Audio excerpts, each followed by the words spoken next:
हमारे सामने पहला क्वेश्चन है, given that the standard electrode potential of metals are. यहाँ पर इन क्वेश्चन में हमें स्टैंडर्ड इलेक्ट्रोड पोटेंशियल की वैल्यू दी हुई है।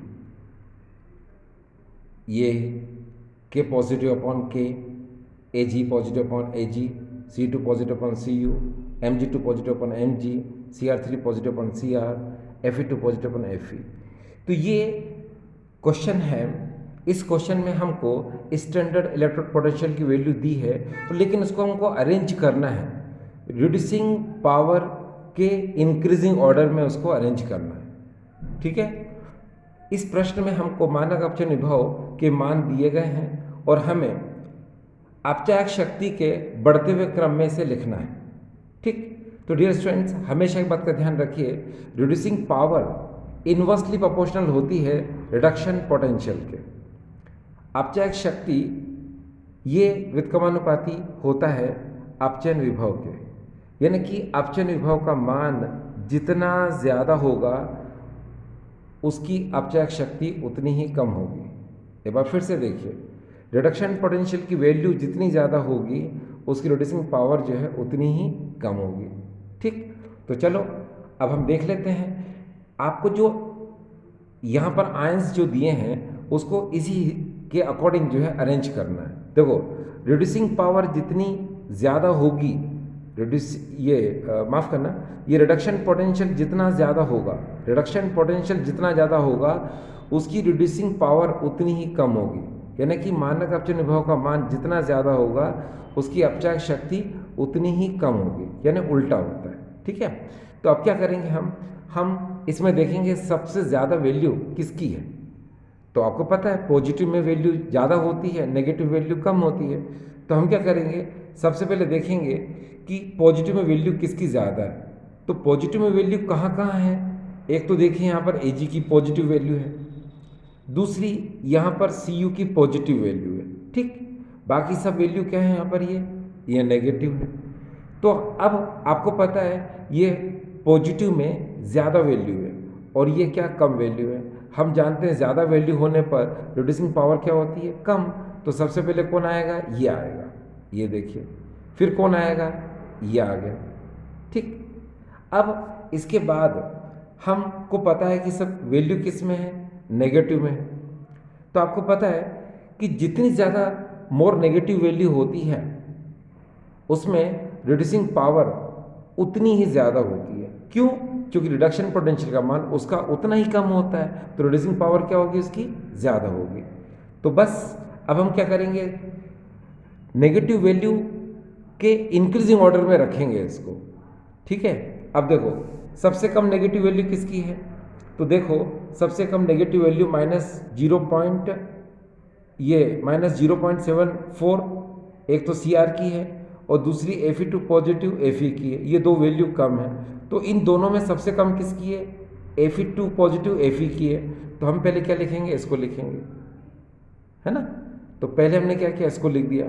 फिर से ज़्यादा किसकी है, इसकी, हमने इसको लिख दिया। ठीक है। ये देखो Fe2 पॉजिटिव कम थी, पहले इसको लिखा, इससे ज़्यादा इसकी नेगेटिव में ज़्यादा है तो हमने इसको लिखा। अब इससे ज़्यादा नेगेटिव में किसकी है, एक तो ये है -2.37 और एक ये है। तो इससे ज़्यादा किसकी है, तो इससे ज़्यादा किसकी है, इसकी है। तो हम पहले इसको लिखेंगे और फिर जिसकी सबसे ज़्यादा है उसको लास्ट में लिखेंगे, ना इसको लिखेंगे। तो इस तरह से देखा आपने, ये ऑर्डर आपको आ रहा होगा। ठीक। अब इसको एडजस्ट कर लो, इसको हम Ag, इसको Cu, इसको Fe, इसको Cr, इसको Mg और इसको K हमने लिख दिया। ये देखिए increasing order of their reduction power, माफ़ करना, increasing order of their reducing power. यानी कि एक बार फिर से सुनिए, रिडक्शन पोटेंशियल की वैल्यू जितनी ज़्यादा होती है रिड्यूसिंग पावर की वैल्यू उतनी ही कम होती है। यानी कि मानक अपचयन विभव का मान ज़्यादा होने पर अपचायक शक्ति का मान क्या होगा, कम होगा। ठीक है। तो इसीलिए हमने क्या किया, इसको इस ऑर्डर में अरेंज किया। आपको पता है कि ये स्टैंडर्ड रिडक्शन पोटेंशियल की वैल्यू है, इसमें जो प्लस वैल्यू होती है, ठीक है, उसको हम ज़्यादा बोलते हैं और जो माइनस वैल्यू होती है उसको हम कम बोलते हैं। ठीक है, क्योंकि आपको पता है कि जब आप इलेक्ट्रोकेमिकल सीरीज देखोगे तो उसमें लिथियम से जब आप F2 की तरफ जाओगे, याद रखना लिथियम से F2 की तरफ जाओगे तो लिथियम की वैल्यू यहाँ पर मोर नेगेटिव में आती है और इसकी वैल्यू क्या होती है, मोर पॉजिटिव होती है। तो इसीलिए जब आप लिथियम से F2 की तरफ जाते हैं तो इसकी जो रिड्यूसिंग पावर है वो डिक्रीज होती है। क्या होती है, डिक्रीज। क्यों? क्योंकि स्टैंडर्ड रिडक्शन पोटेंशियल की वैल्यू क्या होती है, इंक्रीज होती है, यानी कि मोर नेगेटिव से मोर पॉजिटिव की तरफ होती है। ठीक है, तो इसीलिए अब आपको ये बात समझ में आ गई क्या, कि लिथियम से जब आप F2 की तरफ जाओगे तो स्टैंडर्ड रिडक्शन पोटेंशियल यानी E0 यानी E0 की वैल्यू क्या होगी, बढ़ेगी। ठीक है, इसीलिए रिड्यूसिंग पावर की वैल्यू क्या होगी, डिक्रीज होगी। ठीक, और वैसे भी आपको एक बात पता होगी कि रिड्यूसिंग पावर डिपेंड किस पे करता है, लॉस ऑफ इलेक्ट्रॉन पर। कोई भी एटम जितनी जल्दी इलेक्ट्रॉन का लॉस करेगा उसकी रिड्यूसिंग पावर क्या होगी, ज़्यादा होगी। कोई भी परमाणु या तत्व जितनी शीघ्रता से इलेक्ट्रॉन त्यागेगा उसकी अपचक शक्ति क्या होगी, ज़्यादा होगी। ठीक है, और आपको पता है कि किसी भी एटम या एलिमेंट या मेटल की मोर नेगेटिव वैल्यू होती है, यानी स्टैंडर्ड इलेक्ट्रॉन पोटेंशियल की वैल्यू मोर नेगेटिव होती है, तो उसमें इलेक्ट्रॉन को लूज करने की टेंडेंसी क्या होती है, ज़्यादा होती है।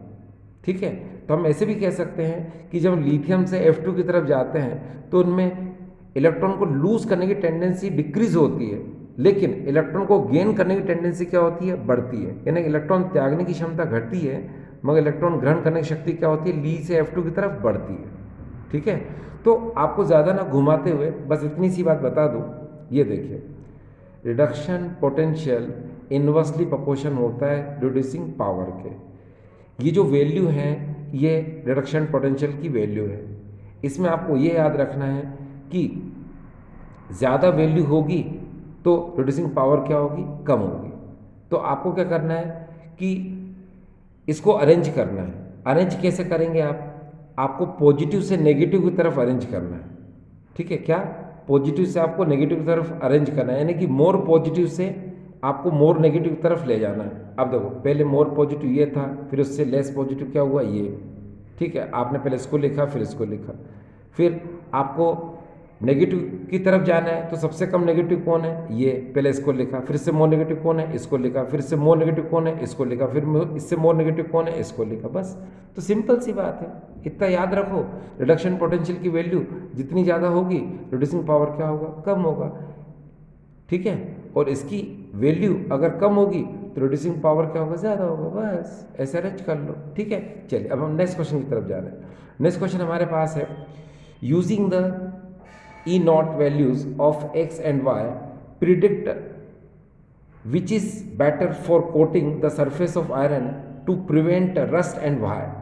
कहने का मतलब ये है कि यहाँ पर अगर हम E0 वैल्यू की बात करते हैं तो x एंड y की जो वैल्यू है ये हमको गिवन है। देखिए x की वैल्यू ये गिवन है, y की वैल्यू ये गिवन है, और ये कौन है, आयरन आर्टिकल है, यानी लोहे की वस्तु है।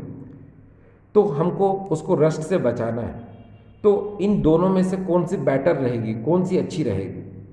ठीक, तो इसका आंसर बता दूं मैं आपको। देखिए पहले आप ये आयरन आर्टिकल देख लो, देख लिया, इसमें E0 की वैल्यू क्या है इसकी, ये है -0.44 वोल्ट। हमेशा याद रखना कोटिंग हमेशा उसकी अच्छी होती है जिसकी वैल्यू इस आयरन आर्टिकल से क्या हो, ज़्यादा हो। किससे ज़्यादा हो, इससे ज़्यादा हो। तो इन दोनों में से आपको पता है किसकी ज़्यादा है, एक्स की। ये देखिए -2.36 वोल्ट। इसकी वैल्यू तो इससे क्या हो जाएगी, कम हो जाएगी। ये मोर है, ये ज़्यादा वैल्यू, और ये क्या है, लेस है। तो कोटिंग किसकी अच्छी रहेगी, इसकी अच्छी रहेगी। ठीक है, अब हम इसको समझते कैसे। देखो ये आयरन आर्टिकल है, इसकी वैल्यू -0.44 वोल्ट है। ये एक्स है, इसकी वैल्यू -2.36 वोल्ट है। फिर दूसरा ये आयरन आर्टिकल है, इस पर वाई की वैल्यू कितनी है, -0.14 वोल्ट है। अब आप देखिए अगर मान लो इस पर हम थोड़ा स्क्रैच कर देते, ये स्क्रैच कर दिया, यानी खरोच लगा दी, तो पता है आपको क्या होगा, इतनी जगह पर यहाँ पर रस्ट लगना स्टार्ट हो जाएगी, ना जंग लगना स्टार्ट हो जाएगी। ठीक, और इधर भी अगर हम यहाँ पर स्क्रैच कर देते हैं, है ना, लेकिन यहाँ पर रस्ट का फॉर्मेशन नहीं होगा, जंग नहीं लगेगी। ऐसा क्यों, तो इसका रीज़न है, सुनिए। इसमें जो आयरन आर्टिकल है उसकी वैल्यू कितनी है, -0.44 वोल्ट, और यहाँ पर जो ये जो ई नॉट की वैल्यू है ये कितनी है, -0.14 वोल्ट। अब आप देखिए माइनस में ज़्यादा वैल्यू कौन सी है, ये है कि ये है, आंसर आएगा ये। तो याद रखिए ऑक्सीडेशन कहाँ होगा, यहाँ पर, यानी लॉस किसका होगा, इसका लॉस नहीं होगा, यानी कि ऑक्सीडेशन कहाँ होगा, यहाँ पर नहीं होगा, इसलिए आयरन आर्टिकल का लॉस होना स्टार्ट हो जाएगा, जंग लगना इसमें आरंभ हो जाएगी। यहाँ देखिए यहाँ पर क्या है, ये जो x है इसकी वैल्यू कितनी है, -2.36 वोल्ट। अगर आप स्क्रैच कर भी देते हो तो भी क्या होगा, इसका ऑक्सीडेशन नहीं होगा, क्यों कि उसकी वैल्यू कम है, ज़्यादा किसकी है, इसकी। तो जब तक ये इसकी सरफेस पे रहेगा तब तक क्या होगा, इस पर रस्ट फॉर्मेशन नहीं होगा, ठीक है। तो इसीलिए हम इसको बोलते हैं सैक्रिफिशियल प्रोटेक्शन, बलिदानी रक्षण, ठीक है। तो इसके आंसर को देखिए क्या लिखा है, X is a better for coating the surface of iron because E naught value of X is more negative than iron, ठीक, hence no oxidation take place on iron, ठीक है, समझ में आया। तो क्या इसका मतलब है कि यहाँ पर जो X है ये इसकी वैल्यू आयरन से क्या होती है, ज़्यादा होती है, इसलिए ऑक्सीडेशन कहाँ होगा, इस पर होगा, ठीक है, इसलिए रस्ट फॉर्मेशन यहाँ पर नहीं होगा, जंग इस लोहे पर नहीं लगेगी, ठीक है। चलो हम इस नोट से इसको अच्छे से समझ सकते हैं। ये देखिए नोट है आपके लिए, यहाँ पर ये देखिए आयरन है, इस पर हमने Zn की कोटिंग कर दी, यहाँ पर ये आयरन है, इस पर हमने टिन की कोटिंग कर दी। अब देखो टिन की वैल्यू कितनी है, -0.14, और जिंक की वैल्यू कितनी है, -0.76 वोल्ट। जब तक इस पर पूरी कोटिंग रहेगी तब तक तो आयरन पर रस्ट नहीं लगेगी, लेकिन जैसे इस पर स्क्रैच आया या यहाँ से थोड़ी बहुत इसकी लेयर हटी तो क्या होगा, इस आयरन आर्टिकल पर लोहे की वस्तु पर जंग लगना स्टार्ट हो जाएगी, रस्ट फॉर्मेशन इस पर क्या हो जाएगा, स्टार्ट हो जाएगा, ठीक है ना। यस, क्यों, क्योंकि इसकी वैल्यू माइनस में क्या है, ज़्यादा है, इसकी कम है, तो ऑक्सीडेशन कहाँ होगा, इस पर नहीं होगा, इसलिए आयरन का क्या होगा, लॉस होगा, इस पर रस्ट फॉर्मेशन स्टार्ट हो जाएगा। यहाँ देखिए क्या है, स्क्रैच आ गया सपोज, लेकिन Zn की वैल्यू क्या, -0.76 है, इसकी कम है, तो जब तक ये रहेगा इसके सरफेस पर तब तक इस पर रस्ट फॉर्मेशन नहीं होगी, ठीक। चलिए अब हम आगे चलते हैं अगले क्वेश्चन के लिए। अगला क्वेश्चन डियर स्टूडेंट्स हमारे लिए है, ये देखिए यहाँ पर है, can you store copper sulphate solution in a zinc pot. इसमें क्वेश्चन पे थोड़ा ध्यान दो, इसमें क्वेश्चन में बोला गया है कि जिंक पॉट में क्या हम कॉपर सल्फेट सॉल्यूशन को रख सकते हैं, तो आंसर है नो, नहीं।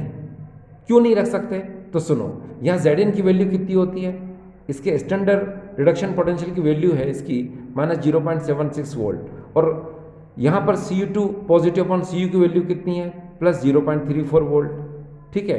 तो ऑक्सीडेशन किसका हो जाएगा, पहले इसका हो जाएगा, ठीक है, यानी इलेक्ट्रॉन लॉस करेगा और ये क्या करेगा, गेन करेगा, यानी इनके बीच में रिएक्शन हो जाएगी, ठीक है। इसलिए हम क्या करते हैं, इस CSO4 सॉल्यूशन को Zn कंटेनर में, Zn पॉट में नहीं रखते।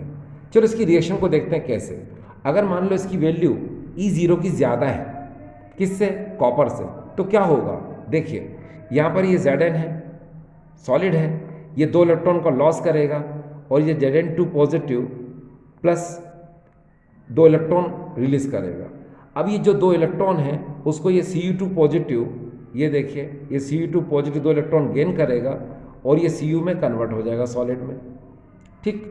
अब आपको पता है Cu2 पॉजिटिव आया कहाँ से था, इस CuSO4 से, तो ये जो SO4 नेगेटिव है, ये SO4 नेगेटिव वो इस Zn2 पॉजिटिव से रिएक्शन कर लेगा, रिएक्शन करने के बाद क्या बनाएगा, ये बनाएगा ZnSO4 बना लेगा, ठीक है।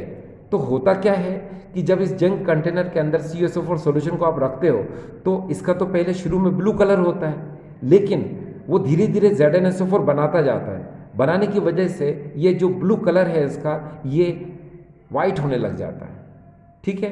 तो अब आपको समझ में आया क्या कि इस जिंक कंटेनर में आपको CuSO4 सॉल्यूशन को नहीं रख सकते हैं, इस जिंक पात्र में आप कॉपर सल्फेट विलयन को नहीं रख सकते। क्यों नहीं रख सकते, क्योंकि यहाँ पर Zn की वैल्यू मोर नेगेटिव है, किससे, Cu2 पॉजिटिव से, क्योंकि इसकी वैल्यू प्लस में होती है, इसकी वैल्यू माइनस में, तो इसका ऑक्सीडेशन हो जाएगा, ठीक है, क्या हो जाएगा, इसका ऑक्सीडेशन। इसलिए हम जिंक कंटेनर में CSO4 सॉल्यूशन को नहीं रख सकते हैं।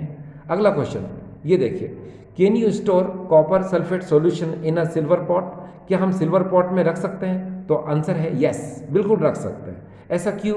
देखो, यहाँ जो सिल्वर पॉट है इसकी वैल्यू कितनी है? प्लस में 0.80 वोल्ट, और यहाँ पर कॉपर की वैल्यू क्या है? प्लस में 0.34 वोल्ट। अब बिकॉज इसकी प्लस में वैल्यू ज़्यादा है तो ये इलेक्ट्रॉन एक्सेप्ट कर सकता है इसके कंपैरिजन में, मगर ये लूज नहीं कर सकता, यानी कि इसका ऑक्सीडेशन नहीं होगा। अब जब भाई इसका ऑक्सीडेशन नहीं होगा, इसका ऑक्सीकरण नहीं होगा, ये इलेक्ट्रॉन लूज नहीं करेगा, तो ये गेन कहाँ से करेगा? ये तो गेन कर ही नहीं पाएगा। जब ये गेन नहीं करेगा तो क्या होगा? इनके बीच में कोई रिएक्शन नहीं होगी। Clear dear? यस। अब हम आगे चलते हैं। हमारा आखिरी क्वेश्चन है डियर स्टूडेंट्स, ये देखिए क्वेश्चन है लिमिटिंग मोलार कंडक्टिविटी। ये क्या होती है? हिंदी में सीमांत आणविक चालकता किसे कहते हैं? तो सुनिए, the molar conductivity of a solution at infinite dilution is called limiting molar conductivity। ठीक है, किसी भी सॉल्यूशन की इन्फाइनाइट डिल्यूजन पर जो मोलर कंडक्टिविटी होती है उसी को हम लोग बोलते हैं क्या? Limiting molar conductivity. ठीक है, हिंदी में सुने, देखो, अनंत तनुता पर किसी विलयन की आणविक चालकता को सीमांत आणविक चालकता कहते हैं। यानी कि अनंत तनुता पर किसी भी विलयन की जो आणविक चालकता होती है उसे हम क्या कहते हैं? सीमांत आणविक चालकता कहते हैं। और इस हम सीमांत आणविक चालकता को लैम्डा में इन्फिनिटी, ठीक है, से शो करते हैं। यानी कि लिमिटिंग मोलर कंडक्टिविटी को हम लैम्डा में इन्फिनिटी से बताते हैं। एक बात का जरूर ध्यान रखिएगा कि जो लिमिटिंग मोलर कंडक्टिविटी सीमांत आणविक चालकता जो है ये strong electrolyte as well as weak electrolyte दोनों के लिए होती है। ठीक है, क्या होती है? दोनों के लिए होती है। ठीक, अब आप बहुत अच्छे से जानते हैं डियर स्टूडेंट्स, ये देखिए, ये एक्स एक्सिस है, इस पर हम कंसंट्रेशन को लेते हैं।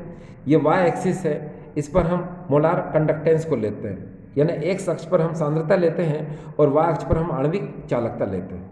अब देखिए होता क्या है कि जब आप इस तरफ जाते हैं तो डाइल्यूजन क्या होता है? बढ़ता है, यानी कि तनुता क्या होती है? बढ़ती है। तो डाइल्यूजन बढ़ने पर क्या होता है? इनकी जो मोलार कंडक्टेंस है वो भी बढ़ती है। अब जैसे इधर देखिए, हम बात, ये जो स्ट्रेट लाइन देख रहे हैं ये स्ट्रॉन्ग इलेक्ट्रोलाइट के लिए, यानी कि हम KCl की बात कर रहे हैं, और KCl कौन होता है? Strong electrolyte. ठीक, तो होता क्या है कि जब हम इस डाइल्यूजन की बात करते हैं तो यहाँ पर इसकी मोलार कंडक्टेंस क्या होती है? ये होती है। अगर हम इस डाइल्यूजन की बात करते हैं तो यहाँ इसकी मोलार कंडक्टेंस ये होती है। अगर हम इस डाइल्यूजन की बात करते हैं तो यहाँ इसकी मोलार कंडक्टेंस ये होती है। तो हमको यहाँ पर एक स्ट्रेट लाइन मिलती है। ठीक है, लेकिन होता क्या है कि जब हम यहाँ आते हैं तो कंसंट्रेशन क्या होती है डियर? जीरो हो जाती है। ठीक है, कंसंट्रेशन क्या हो जाती है? जीरो। तो अगर हम इसका एक्स्ट्रा प्लॉटेशन करते हैं, ये देखिए यहाँ पर, तो इस एक्स्ट्रा प्लॉटेशन पर यानी यहाँ पर जो मोलर कंडक्टेंस होती है उसी को हम लोग बोलते हैं लैम्डा m इन्फिनिटी, यानी कि अनंत तनुता पर आणविक चालकता, यानी कि इन्फिनिट डिल्यूजन पर मोलार कंडक्टेंस, इसी को हम लोग बोलते हैं लिमिटिंग मोलार कंडक्टेंस। ये किसकी बात हो रही है? यहाँ पर स्ट्रॉन्ग इलेक्ट्रोलाइट की बात हो रही है। ठीक है, तो आप क्या समझे कि जब कंसंट्रेशन जीरो होती है तो क्या होता है? पहले एक बात को जरा समझें आप कि जब कंसंट्रेशन ज़्यादा होती है तो ये जो आयंस होते हैं Na पॉजिटिव और यहाँ पर ये Cl नेगेटिव, इनके बीच में डिस्टेंस क्या होती है? कम होती है। तो इनकी जो मोबिलिटी है यानी जो इनकी गति है वो कम होती है। लेकिन जब आप इनको डाइल्यूट कर देते हो, यानी कि डाइल्यूजन कर देते हो, तनुता बढ़ा देते हो, तो इनके बीच में डिस्टेंस बढ़ती रहती है। अब देखो यहाँ पर इसकी डिस्टेंस क्या हो गई? कुछ ज़्यादा हो गई। इनके बीच में इंटरएक्शन रिएक्शन यानी अन्योन क्रिया क्या हो गई? कम हो गई, जिसकी वजह से इनकी मोबिलिटी फास्ट हो जाएगी ना, क्या इनकी गति क्या हो जाएगी? तीव्र हो जाएगी। ठीक है, इसीलिए हम कहेंगे इनकी कंडक्टेंस क्या होगी? बढ़ जाएगी, इनकी चालकता क्या होगी? बढ़ जाएगी। लेकिन जब सांद्रता शून्य होती है, यानी कि जब उस सॉल्यूशन में ये जो इनकी कंसंट्रेशन होती है इलेक्ट्रोलाइट की वो क्या हो जाती है? जीरो हो जाती है। यानी वहाँ पर कोई आयंस अब रहते ही नहीं है, मतलब आयंस नहीं रहते, मतलब जो भी इलेक्ट्रोलाइट होता है वो पूरी तरह से आयोनाइज होता है।